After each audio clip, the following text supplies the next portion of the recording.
Paano kung sa mismong araw na magsisimula ka sa iyong pangarap na trabaho, biglang masira ang nag-iisa mong sasakyan?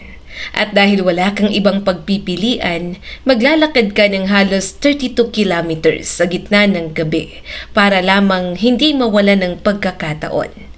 Ito ang hindi kapani-paniwalang kwento ni Walter, isang binatang handang tiisin ang pagod, sakit at panganib para lamang matulungan ang kanyang ina at mabago ang kanilang buhay.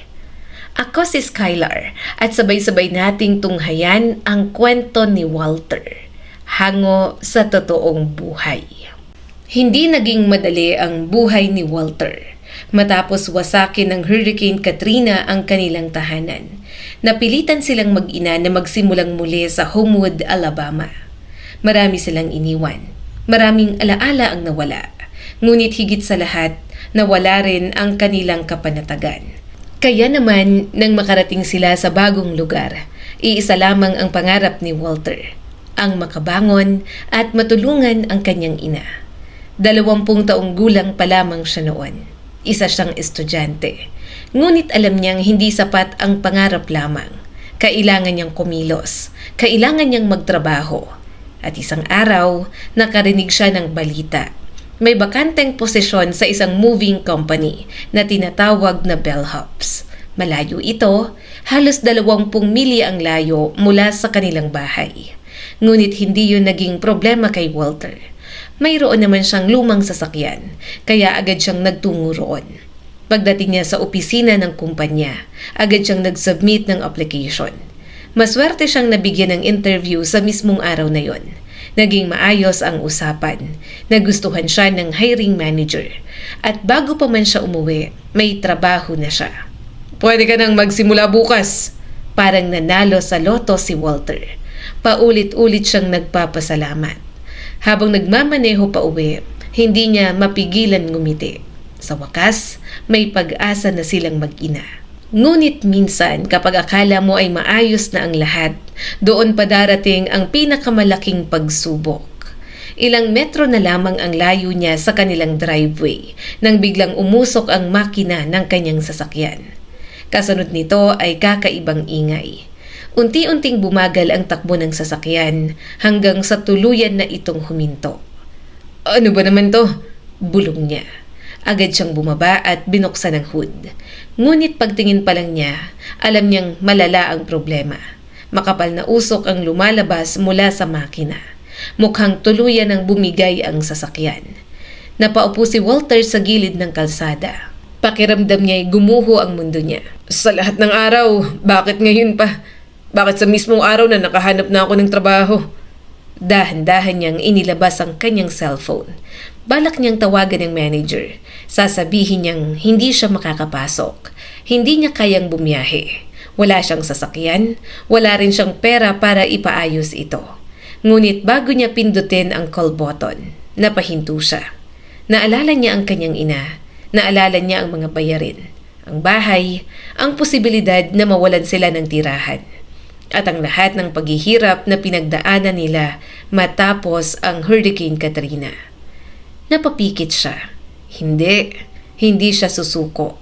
Kahit gaano kahirap, kahit gaano kalayo, may paraan. Binuksan niya ang Google Maps. Inilagay ang address ng kanyang unang trabaho. Ilang segundo siyang natahimik habang hinihintay ang resulta. Pagkatapos ay lumabas ang impormasyon. 7 oras na lakad. Nanlaki ang kanyang mga mata. 7 oras? Halos 32 kilometro. Hindi yun normal na lakaran. Kahit sinong tao ay magdadalawang isip. At sa sandaling yon, halos gusto na niyang umiyak. Ngunit wala siyang ibang pagpipilian. Kung hindi siya sisipot sa unang araw, maaring mawalan siya agad ng trabaho. At hindi niya hahayaan na mangyari yon. Kaya gumawa siya ng desisyon, isang desisyong magpapabago ng kanyang buhay.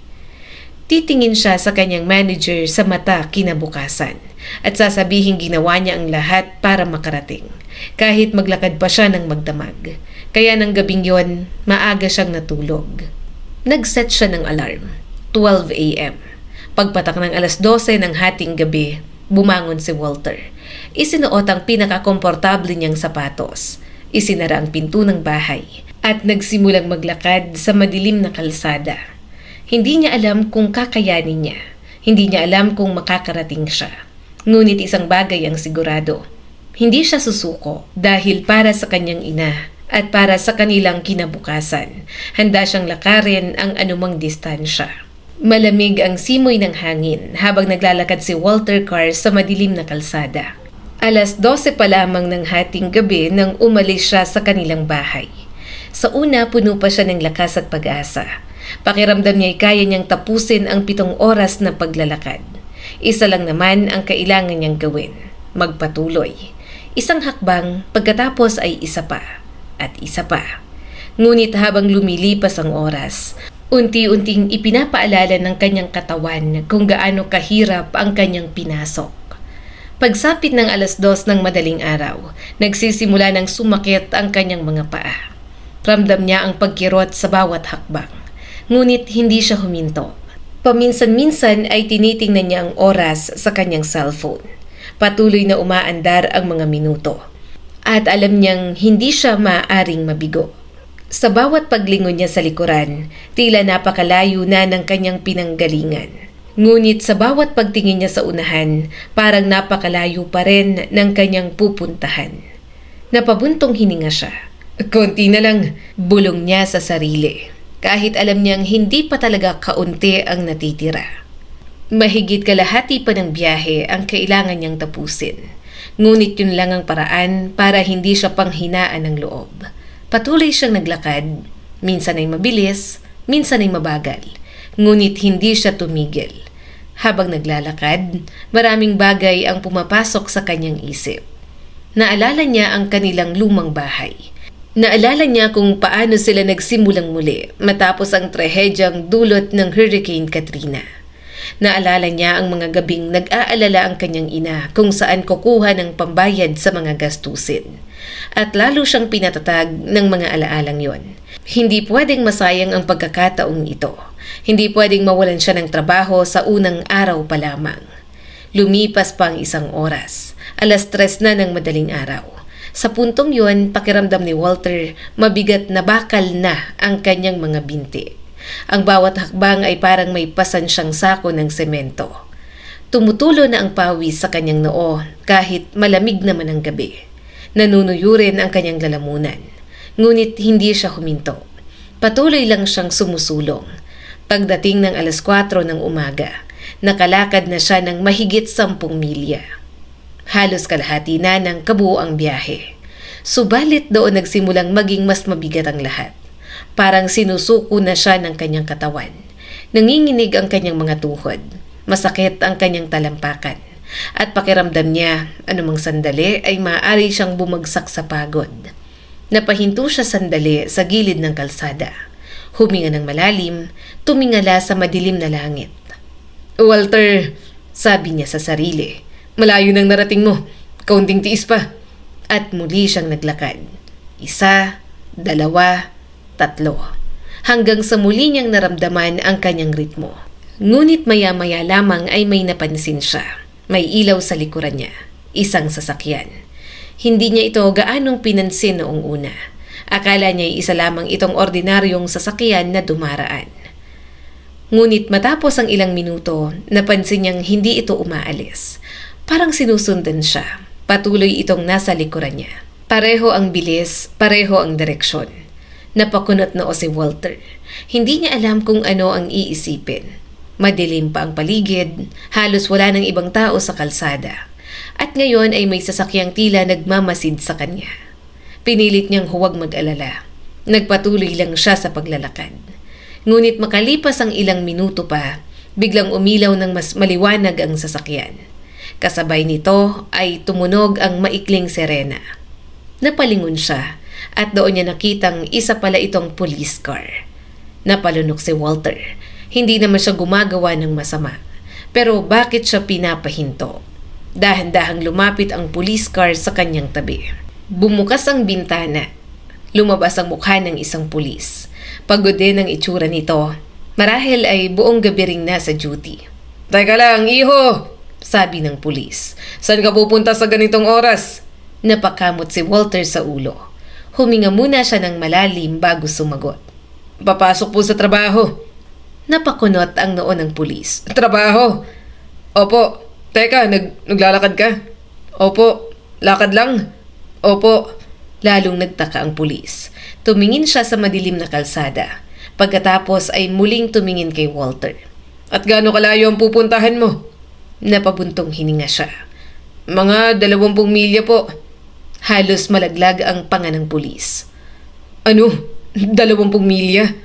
Tumango si Walter. Ipinaliwanag niya ang lahat. Ang bago niyang trabaho, ang pagkasira ng kanyang sasakyan, ang kawalan niya ng pera para ipaayos ito, at ang takot niyang mawalan agad ng trabaho kung hindi siya makakarating. Habang nagsasalita si Walter, unti-unting nagbago ang ekspresyon ng pulis. Nawala ang pagdududa. Napalitan ito ng paghanga. Hindi makapaniwala ang opisyal sa kanyang naririnig. Sa buong panahon ng kanyang serbisyo, marami na siyang nakitang tao. Ngunit bihira siyang makakita ng isang binata na handang maglakad ng magdamag para lamang makapasok sa trabaho. Tahimik na pinagmasdan siya ng pulis. Pagkatapos ay nagsalita ito. Ano ang pangalan mo? Walter po. Ngumiti ng bahagya ang pulis. Ako naman si Officer Cian Gray. Sandaling katahimikan. Pagkatapos ay sinabi ni Officer Gray ang mga salitang hindi kailanman makakalimutan ni Walter. Sumakay ka na. Nagulat si Walter. Po. Sumakay ka na sa sasakyan. Hindi na ho sir. Kaya ko naman po. Ngumiti ang opisyal. Tingin ko marami ka nang napatunayan ngayong gabi. Hayaan mo ko na tulungan ka. Hindi agad nakasagot si Walter. Bigla niyang naramdaman ang pag-init ng kanyang mga mata. Sa gitna ng lahat ng hirap, may isang taong handang tumulong. Sa wakas ay tumango siya at sumakay sa police car. Habang umaandar ang sasakyan, tahimik lamang silang dalawa. Nakatingin si Walter sa bintana, habang si Officer Gray naman paminsan-minsang sumusulyap sa kanya. Alam ng pulis na ang binatang ito ay kakaiba. Hindi tamad, hindi reklamador at higit sa lahat, hindi sumusuko. Hindi pa alam ni Walter, ngunit ang simpleng pagsakay niya sa police car ay simula pa lamang ng mga biyayang paparating sa kanyang buhay. Tahimik ang loob ng police car habang binabaybay nila ang natitirang daan patungo sa unang destinasyon ni Walter. Paminsan-minsan ay sumisilip siya sa orasan. Hindi pa rin siya makapaniwala na malapit na siyang makarating. Kung hindi dahil kay Officer Cian Gray, marahil ay naglalakad pa rin siya sa madilim na kalsada sa mga oras na yon. Ngunit higit sa lahat, hindi niya makalimutan ng isang bagay. Hindi siya nahuli, hindi siya pinaghinalaan. Sa halip ay tinulungan siya. At para kay Walter, napakalaking bagay na noon. Makalipas ang ilang minuto, may lumitaw na malaking bahay sa di kalayuan. Sa wakas, mahinang bulong niya. Ngumiti si Officer Gray. Mukhang eto na yata. Tumango si Walter. Nararamdaman niya ang matinding pagod. Ngunit kasabay nito ay ang napakalaking ginhawa. Nagawa niya. Hindi siya sumuko, hindi siya bumalik, hindi siya naghanap ng dahilan. At ngayon, narito na siya. Huminto ang police car sa tapat ng bahay. Dahan-dahang bumaba si Walter. Halos mangalay ang kanyang mga binti sa tagal ng paglalakad. Pakiramdam niya anumang oras ay maaari siyang mapaupo sa lupa. Ngunit pinilit niyang tumayo ng maayos. Ayaw niyang makita ng mga magiging kasama niya sa trabaho na mahina siya. Lumapit si Officer Gray sa kanya. Sigurado ka bang kaya mo pa? Napangiti si Walter. Kaya pa po sir. Tumango ang opisyal. Mukhang lalo pa siyang humanga sa binata. Pagkatapos ay sabay silang lumapit sa pintuan ng bahay. Makalipas ang ilang segundo, bumukas ito. Isang babae ang sumilip. Si Jenny Hayden Lamay. Isa sa mga kliyenteng paglilipatan ng bellhop sa araw na yon.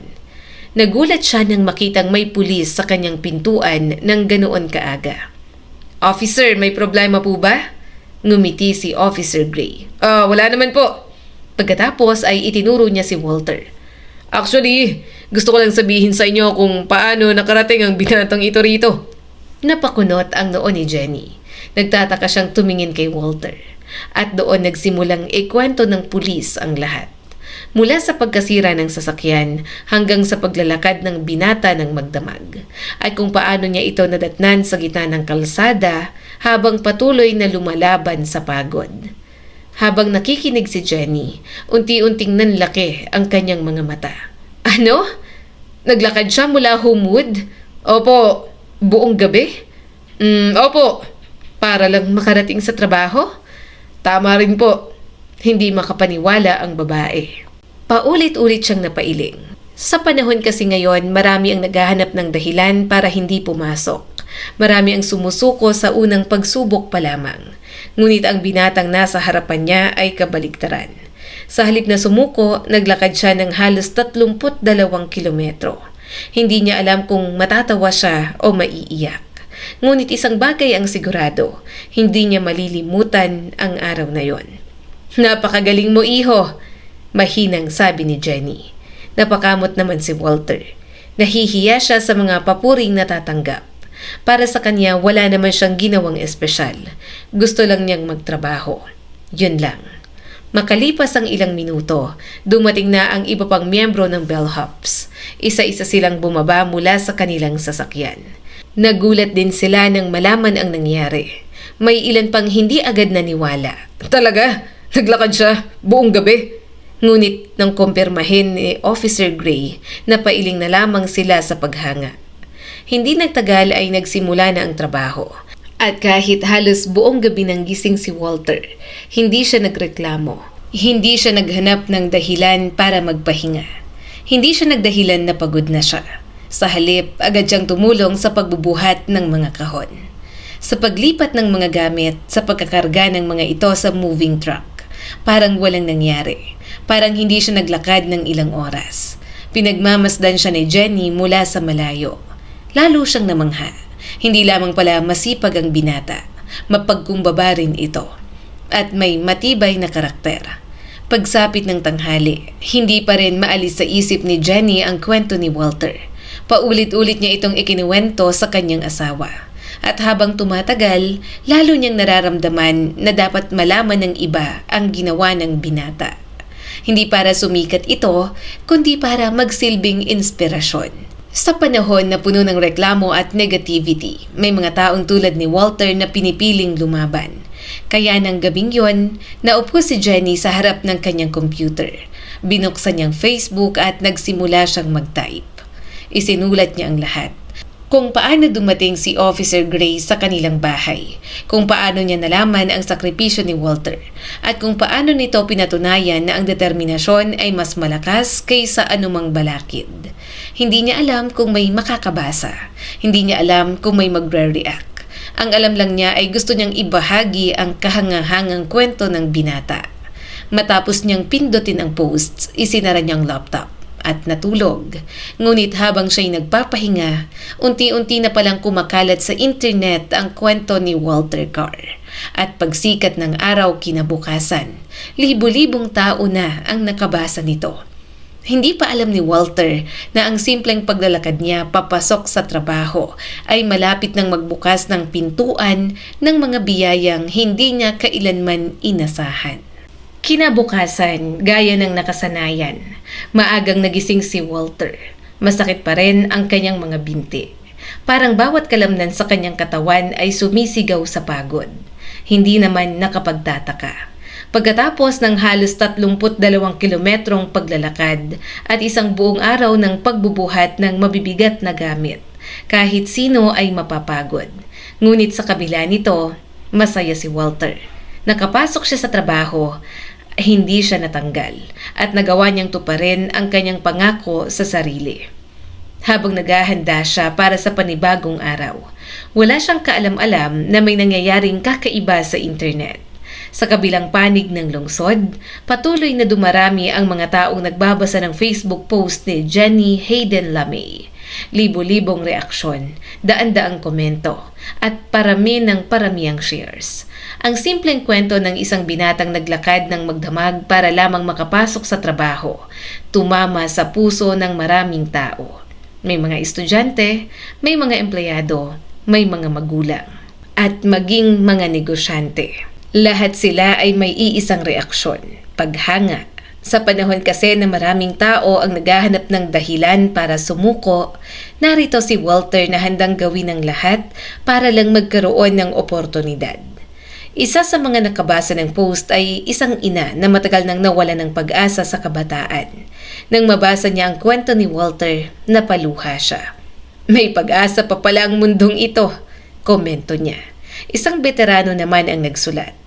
Ganito ang tunay na katatagan, hindi reklamo, hindi dahilan kundi aksyon. Maging ang ilang lokal na media outlet ay nagsimulang magtanong tungkol sa kwento. Sino ba ang binatang ito? Totoo ba ang lahat ng ito?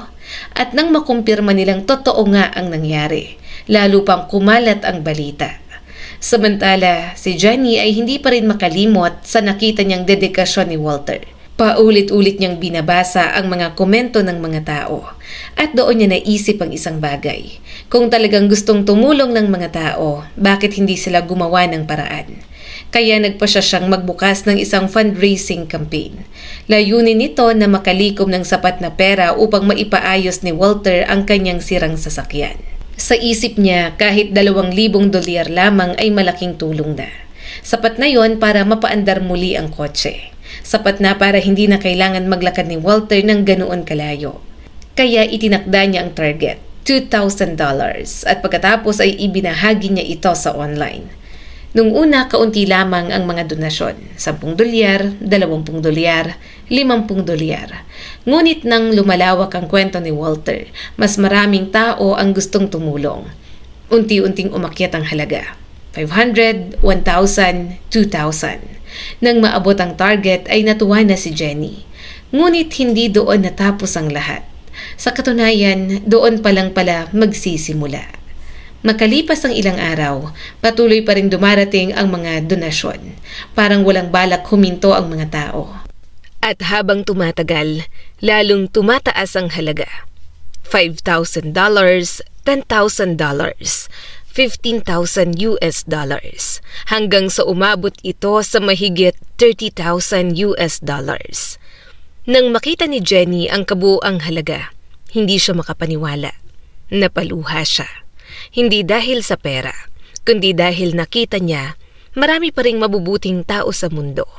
Mga taong handang tumulong sa isang estranghero dahil lamang sa inspirasyong ibinigay nito. Samantala, si Walter ay walang kamalay-malay sa lahat ng ito. Patuloy lamang siyang nagtatrabaho, tahimik, masipag, at mapagkumbaba. Hindi siya naghahanap ng atensyon. Hindi siya naghahanap ng gantimpala. Para sa kanya, trabaho lang ang lahat. Ngunit habang abala siya sa pagbubuhat ng mga kahon at kasangkapan, may isa pang tao ang nakarinig ng kanyang kwento. Isang tao na may kakayahang magbigay ng mas malaking sorpresa kaysa sa anumang donasyon. Ang CEO mismo ng bellhops, si Luke Marklin. Nang mabasa niya ang kwento ni Walter, agad siyang napaisip. Hindi araw-araw nakakakita ng empleyadong may ganoong klaseng dedikasyon.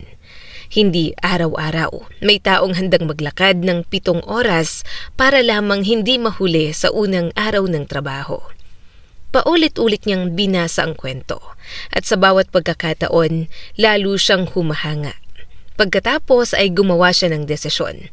Isang desisyon na magpapaluha kay Walter at magpapakita kung paano nagbubunga ang pagsisikap ng isang taong hindi sumusuko. Ngunit hindi muna niya sinabi kahit kanino. Tahimik niyang inihanda ang lahat. At isang araw, sumakay siya sa kanyang sasakyan at bumiyahe ng ilang oras papuntang Alabama. May dala siyang bagay na hindi kailanman inasahan ni Walter. Isang regalo, isang pagkakataon. At isang patunay na minsan kapag ginawa mo ang tama kahit walang nakakakita, may paraan ng buhay upang gantimpalaan ka. Ilang araw matapos kumalat sa buong Amerika ang kanyang kwento, patuloy pa rin sa normal na buhay si Walter. Maaga siyang gumigising, masipag na nagtatrabaho, at hindi niya hinahayaang baguhin ng kasikatan ang kanyang pagkatao. Sa katunayan, marami pa ring pagkakataon na hindi siya makapaniwalang pinag-uusapan siya ng napakaraming tao. Para sa kanya, wala naman siyang ginawang pambihira.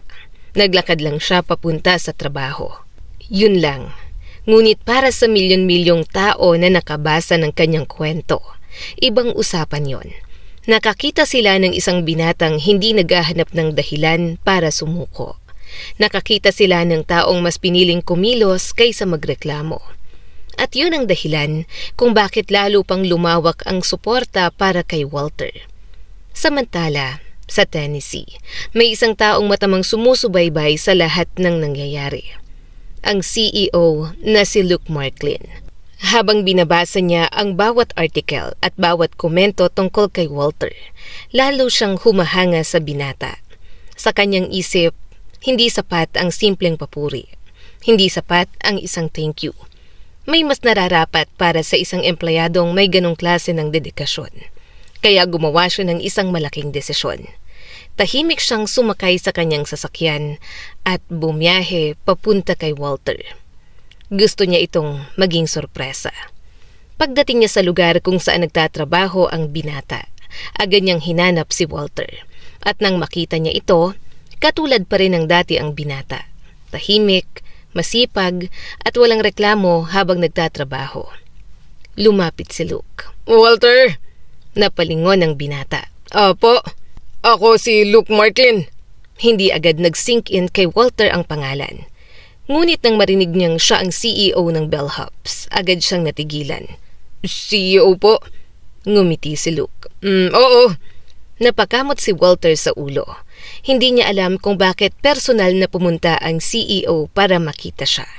At lalo siyang nagtaka nang makita niyang may hawak itong isang maliit na kahon. Pagkatapos ay iniabot ito sa kanya. Ano po ito? Buksan mo. Dahan-dahang binuksan ni Walter ang kahon. At agad siyang natulala. May laman itong susi ng sasakyan. Nanlaki ang kanyang mga mata. Paulit-ulit niyang tinitingnan ang susi. Pagkatapos ay tumingin siya kay Luke. Hindi makapagsalita. Parang hindi niya maunawaan ang nangyayari. Sir, ngumiti ang CEO. Ang sasakyang ginagamit ko at ng pamilya ko, tingin ko mas kailangan mo yun kaysa sa akin. Tuluyang natigilan si Walter. Hindi siya makapaniwala. Hindi lamang tulong ang ibinigay sa kanya. Hindi lang pera, kundi isang buong sasakyan. Isang bagay na lubhang kailangan niya upang makapasok sa trabaho at matulungan ang kanyang ina. Unti-unting namuo ang luha sa kanyang mga mata. Sinubukan niyang magsalita, ngunit walang lumalabas na salita. Sa wakas ay napayuko siya, at doon bumuhos ang kanyang emosyon. Umiyak si Walter, hindi dahil sa kahinaan, kundi dahil sa matinding pasasalamat. Sa unang pagkakataon sa mahabang panahon, naramdaman niyang may mga taong naniniwala sa kanya. May mga taong handang tumulong at may mga taong nakakita ng kanyang pagsisikap. Lumapit si Luke at tinapik siya sa balikat. Huwag kang magbago. Ang mga taong tulad mo ang dahilan kung bakit may pag-asa pa ang mundo. Samantala, nang malaman ng kanyang ina ang lahat ng nangyari, hindi rin ito napigilan ng pagluha. Naalala niya ang mga panahon na halos mawalan na sila ng tahanan. Ang mga panahon na hindi nila alam kung saan kukuha ng pambayad sa mga gastusin. At ngayon, dahil sa sipag at tiyaga ng kanyang anak, unti-unti nang nagbabago ang kanilang buhay. Hindi nagtagal, patuloy pang dumami ang biyayang natanggap ni Walter. Mahigit $30,000 ang naipon mula sa mga donasyon. Maraming tao ang nagpadala ng mensahe at suporta. May mga negosyanteng gustong tumulong. May mga organisasyon na gustong makilala siya. At maging sa social media, naging inspirasyon siya ng napakaraming tao. Lumabas pa ang mga hashtag na #BeLikeWalter. Dahil para sa marami, si Walter ay simbolo ng pagsisikap, determinasyon at pagtsatsaga. Ngunit sa kabila ng lahat ng papuri, nanatiling mapagkumbaba ang binata. Nang tanungin siya ng reporter kung ano ang masasabi niya sa mga taong humahanga sa kanya, simple lamang ang kanyang sagot. Naglakad lang naman po ako. At marahil, yun ang pinakamagandang bahagi ng kanyang kwento. Dahil ang tunay na kabutihan ay hindi naghahanap ng pagkilala. Ang tunay na sipag ay hindi naghahanap ng papuri.